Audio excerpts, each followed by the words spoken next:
새해 복 많이 받으세요. 네, 우리 2026년 새해를 시작하는 한 주간 우리가 함께 나눌 말씀은 요한 1서의 말씀입니다. 자, 오늘은 요한 1서 1장 이제 말씀을 통해 하나님과의 사귐이라는 제목으로 함께 말씀을 증거하도록 하겠습니다.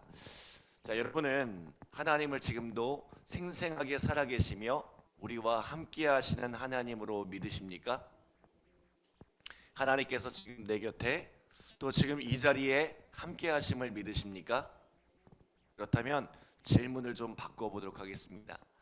여러분은 그 하나님과 친하십니까? 네. 예, 소리가 왜 작아지죠? 네, 그분과의 친밀한 교제를 누리고 계세요? 네. 지난주에 사역자 면접을 보면서 이런 질문을 했습니다. 평소에 어떻게 영성 관리를 하고 있냐는 질문이었어요. 그랬더니 그분이 이런 답을 하더라고요. 말씀을 보고 기도하는 것도 중요하지만 삶 속에서 끊임없이 하나님을 생각하고 묵상하려고 한다고 합니다. 예. 초행길 낯선 곳에 이제 오면서 이제 길을 헤맸는데 그 과정에서 하나님을 생각하고 그러면서 좋은 설교 한 편이 또 만들어질 것 같다. 뭐 이런 이야기를 하더라고요. 예. 참 좋은 신앙의 태도라고 생각했습니다. 자, 우리는 신앙생활하면 단순히 종교 생활을 떠올립니다. 오늘 우리처럼 새벽에 일어나 새벽 예배를 드리거나 성경을 읽고 또 기도하면 그것을 신앙생활의 전부라고 생각합니다. 물론 그것이 굉장히 중요한 일입니다. 그러나 하나님께서 우리에게 기대하시는 삶은 신앙적인 어떤 행위가 아니라 삶을 통한 사귐이에요. 오늘 요한일서가 쓰여진 목적이 무엇입니까? 우리 3절 말씀 함께 읽어볼까요? 3절 같이 읽겠습니다.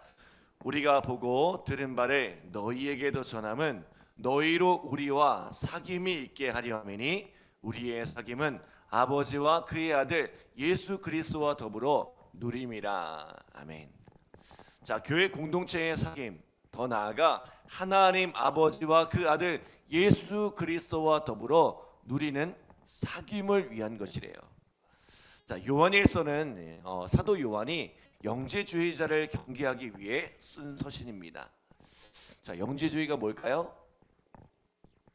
영과 속을 이분법적으로 분리하는 사상입니다. 이 영적인 일은 거룩하고 우리 육체가 속한 이 세상은 부정하다는 거예요.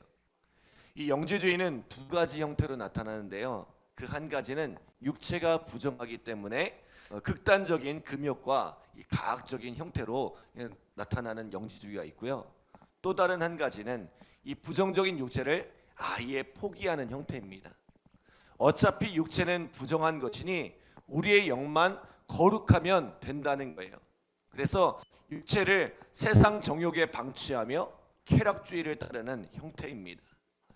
때문에 이들은 영적인 신비, 환상을 추구하면서도 또 다른 한편으로는 세상적인 쾌락에 붙들려 살아가는 사람들입니다.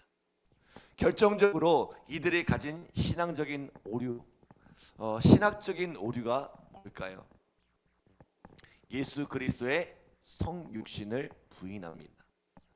육체는 부정한 것인데 어떻게 거룩하신 예수님, 구원자이신 예수님이 인간의 몸을 입고 이 땅에 올 수 있냐는 거예요. 때문에 이들은 성육신을 부정하고 가연서를 주장합니다. 예수님께서 인간의 몸을 입고 온 것처럼 보인 뿐이지 그분은 계속해서 영적인 존재로 계셨다는 거예요. 마치 유령 같은 존재라는 거예요. 때문에 예수님은 십자가에 죽은 것처럼 보였을 뿐 죽은 적이 없다는 거예요. 그들의 논리는 그럴싸했고 무엇보다 우리가 영적인 일에 충실하면 얼마든지 세상의 쾌락을 또 정욕을 누리며 살아도 된다고 하니 많은 사람들에게 인기를 끌며 빠르게 전파되었습니다. 자, 그런데 말입니다. 여기에는 아주 치명적인 오류가 있습니다. 예수님의 성육신을 부인하고 예수님의 십자가와 부활을 부정하는 순간 우리의 구원은 무효가 되는 것입니다. 예수님께서 우리의 유일한 구원자가 되실 수 있는 이유는 두 가지입니다. 그분이 완전한 하나님이시며 동시에 완전한 인간이 되셨기 때문입니다. 죄는 오직 죽음으로만 대속할 수 있습니다. 피 흘림이 없이는 죄사함이 없다고 했습니다. 때문에 예수님은 완전한 인간, 죄 없는 인간이 되셔야 했습니다. 예수님께서 동정녀 마리아의 몸에서 나신 이유가 이것입니다. 동시에 모든 사람, 모든 인류의 가치를 대속하기 위해서는 모든 인류와 맞바꿀 만한 가치를 가진 분이어야 합니다. 세상에 그런 존재는 단 한 분이죠. 자, 바로 세상 만물을 창조하신 창조주 하나님이십니다. 인류의 죄를 대속할 수 있는 구원자는 완전한 인간, 완전한 하나님이라는 이 두 가지 조건을 만족해야 합니다. 이것을 만족하실 수 있는 분은 오직 예수님밖에 없어요. 우리가 기독교는 독선적이라는 이야기를 들으면서도 예수님에게만 구원이 있다고 하는 것은 세상 어디에도 이 두 가지 조건을 만족시킬 수 있는 이가 없기 때문입니다. 사랑하는 여러분, 예수님만이 우리의 유일한 구원자가 되심을 믿습니다. 그런데 영재주의자들은 지금 무엇을 하고 있습니까? 예수님의 성육신, 예수님의 인성을 부인함은 물론이고 예수님께서 우리를 구원하셨다는, 구원하기 위해 십자가에 달려 죽으셨다는 이 구원론을 무너뜨리고 있는 것입니다. 게다가 육체는 아무래도 상관없다면서 사람들을 이 죄의 길로 몰아넣고 있는 거예요. 자, 이러한 이들을 향해 오늘 사도 요한이 뭐라고 말씀해요? 자, 우리 1절, 2절 말씀 함께 읽겠습니다. 1절, 2절 시작. 태초부터 있는 생명의 말씀에 관하여는 우리가 들은 바요, 눈으로 본 바요, 자세히 보고 우리의 손으로 만진 바라. 이 생명이 나타내신 바 된지라. 이 영원한 생명을 우리가 보았고 증언하여 너희에게 전하노니 이는 아버지와 함께 계시다가 우리에게 나타내신 바 된 이시니라. 아멘. 당시에 남아있던 마지막 사도, 예수님의 제자로서 공생의 3년을 함께했고 십자가에 달려 죽으신 것과 부활과 승천을 몸소 경험했던 요한은 그들에게 예수님을 생생하게 증언하고 있는 거예요.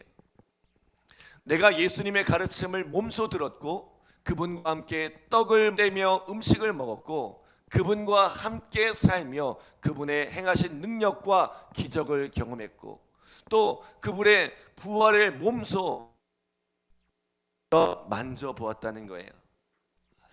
사도 요한은 이제 백발의 노인이 되었으나 그가 예수님과 함께 했던 시간들은 또렷하게 기억하고 있었습니다. 그분은 그렇게 육신의 몸을 입고 우리 곁에 찾아와 우리의 친구가 되어주시고 우리와 친밀한 교제를 누리셨다는 거예요. 그리고 하나님은 성령을 통해 우리와 함께 하시며 여전히 우리와 그 친밀한 교제를 누리기 원하신다는 것입니다. 안타깝게도 오늘날 우리에게서도 이런 영지주의적 형태가 반복되고 있습니다. 영과 속을 분리한 채 이분법적인 삶을 살아가고 있습니다. 하나님의 일과 세상적인 일이 명확하게 구분되어 있지 않습니까? 예배를 드리고 성경을 읽고 기도하고 봉사도 하지만 그 종교적 활동을 다함으로 신앙적인 의무를 다했다고 생각하지 않습니까? 내가 이렇게 했으니 이 부분은 나의 영역입니다. 더 이상 터치하지 마세요. 이렇게 분리된 삶을 살아가고 있지는 않습니까? 나를 구속하지 말고 내게 자유를 달라고 이야기하지 않습니까? 그러나 참된 신앙적 사귐은 무엇입니까? 삶의 모든 것을 함께 공유하는 것입니다. 내가 아침에 눈을 뜨는 그 순간부터 밤에 잠자리에 드는 그 순간까지 하나님과 동행하는 것입니다. 내가 음식을 먹을 때에도, 학교를 갈 때에도, 직장을 갈 때에도, 집에서 청소를 하고 음식을 하면서도, 사람을 만나고 개인적인 취미 생활을 할 때도 그 모든 삶에서 하나님과 교제를 누리는 것이 바로 신앙생활입니다. 하나님께서는 결코 우리의 삶을 속되다 말씀하지 않으시고 신앙과 삶이 분리되기를 원하지 않으십니다. 하나님이 우리에게 기대하시는 것은 우리의 특정한 신앙 활동이 아니라 하나님과 동행하는 삶입니다. 그런데 우리가 그렇게 하나님과 동행하고 있습니까? 그것이 우리를 불편하게 할까요? 거추장스러운 일일까요? 여러분, 우리 4절 말씀 함께 읽겠습니다. 4절 시작. 우리가 이것을 쓰면 우리의 기쁨이 충만하게 하려 함이라. 아멘. 여러분, 하나님과의 사귐 속에 살아갈 때에 그분과의 온전한 동행함을 누릴 때에 우리는 그 속에서 진정한 기쁨을 맛보게 된다는 것입니다. 한편으로는 하나님을 열심히 믿고 또 다른 한편으로는 세상에 나가서 내 마음대로 세상을 즐기면 모든 것이 행복할 것 같지만 진정한 기쁨이 아니란 거예요. 진정한 기쁨은 하나님과 온전히 동행하면서 온다는 거예요. 하나님과 동행할 때 세상이 주는 것과는 비교도 할 수 없는 기쁨이 오늘 우리 가운데 있다는 것입니다. 사랑하는 여러분, 오늘 우리의 삶이 이 기쁨을 맛보는 삶이 되기를 소원합니다. 그런데 이 기쁨을 누리려면 어떻게 해야 합니까? 자, 우리 5절로 6절 말씀 함께 읽겠습니다. 5절로 6절 시작. 우리가 그에게서 듣고 너희에게 전하는 소식은 이것이니 곧 하나님은 빛이시라. 그에게는 어둠이 조금도 없으시다는 것이니라. 만일 우리가 하나님과 사귐이 있다 하고 어둠에 행하면 거짓말을 하고 진리를 행하지 아니함이거니와. 아멘. 자, 이 하나님과의 사귐을 맛보려면 어떻게 해야 합니까? 빛 가운데 거해야 합니다. 왜요? 하나님은 빛이시기 때문에, 그에게는 어둠이 조금도 없으시기 때문에, 하나님은 죄를 미워하시고 죄와 함께 머물지 않으세요. 우리가 하나님과 사귐이 있다고 하면서 이 어둠의 일을, 세상 죄악의 일들을 즐거움으로 삼고 살아간다면 진짜 하나님과의 사귐이 있는지 여러분 점검해 봐야 한다는 것입니다. 죄를 미워하고 선에 속하는 우리 믿음의 성도들 되시길 바랍니다. 죄가 다시는 우리를 주장하지 못하게 하시길 바랍니다. 죄와 싸우되 피 흘리기까지 싸우는 우리 믿음의 성도들 되시길 바랍니다. 우리 속에 하나님과의 사귐을 최우선의 가치로 삼고 살아가시기를 바랍니다. 그렇다면 오늘 우리가 어떻게 이 죄를 물리칠 수 있을까요? 우리 9절, 10절 말씀 함께 읽겠습니다. 9절, 10절 시작. 만일 우리가 우리 죄를 자백하면 그는 미쁘시고 의로우사 우리 죄를 사하시며 우리를 모든 불의에서 깨끗하게 하실 것이요 만일 우리가 범죄하지 아니하였다 하면 하나님을 거짓말하는 이로 만드는 것이니 또한 그의 말씀이 우리 속에 있지 아니하니라. 아멘. 사실 죄는 굉장히 힘든 것입니다. 죄책감은 우리를 깊은 고통으로 몰아넣습니다. 그런데 우리가 죄를 지을 수 있는 이유, 죄를 짓고도 크게 가책을 느끼지 못하는 이유가 뭘까요? 우리 스스로 죄를 합리화하기 때문입니다. 이것은 죄가 아니라고, 혹은 이 정도의 죄는 아무것도 아니라고 합리화하기 때문입니다. 왜 우리가 죄를 끊지 못할까요?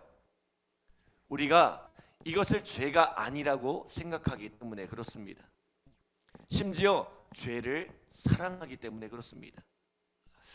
죄를 끊으려면 이것이 죄라는 것을 인정하는 것에서부터 시작해야 합니다. 이것이 하나님의 미워하시는 것이라는 것을 고백하는 것에서부터 시작해야 합니다. 내 스스로 합리화하고 괜찮다고 하면 절대로 죄는 끊어지지가 않습니다.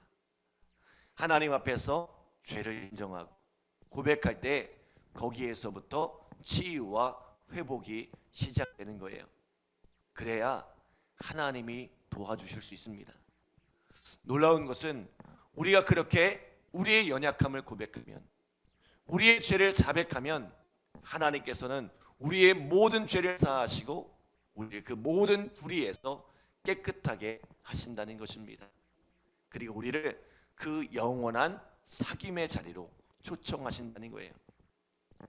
사랑하는 여러분, 오늘 우리의 삶이 이 세상의 이 모든 어둠의 일을 버리고 빛 가운데로 나아가는 은혜가 함께하기를 소원합니다. 우리의 모든 삶에서 하나님과 동행하며 그분과의 깊은 교제를 누리는 삶이 되기를 바랍니다. 그리고 그분으로 말미암는 참된 기쁨, 충만한 기쁨을 누리며 살아가는 우리 믿음의 성도들 되시기를 간절히 기도합니다. 기도하겠습니다. 하나님 감사합니다. 복된 새벽을 주시고 오늘도 귀한 말씀 우리에게 허락하여 주심에 감사드립니다. 오늘 우리의 삶이 하나님과의 사귐이 있기를 소원합니다. 잠깐 하나님과 사귀고 또 내 마음대로 살아가는 그런 삶이 아니라 내가 눈을 뜨는 그 순간부터 내가 눈을 감는 그 순간까지 매일의 시간, 매일의 삶이 하나님 앞에 사귐의 시간이 되어질 수 있도록 주님 축복하여 주시옵소서. 오늘 우리의 삶이 하나님과의 그 사귐 속에서 기쁨을 누리게 하시되 무엇보다 우리의 마음을 정결케 하사 하나님 앞에서 깨끗한 마음을 갖게 하시고 빛 대신 우리 주님과 함께 동행하는 삶을 살아갈 수 있도록 우리의 삶을 인도하여 주시옵소서. 감사드리며 예수님의 이름으로 기도드립니다. 아멘.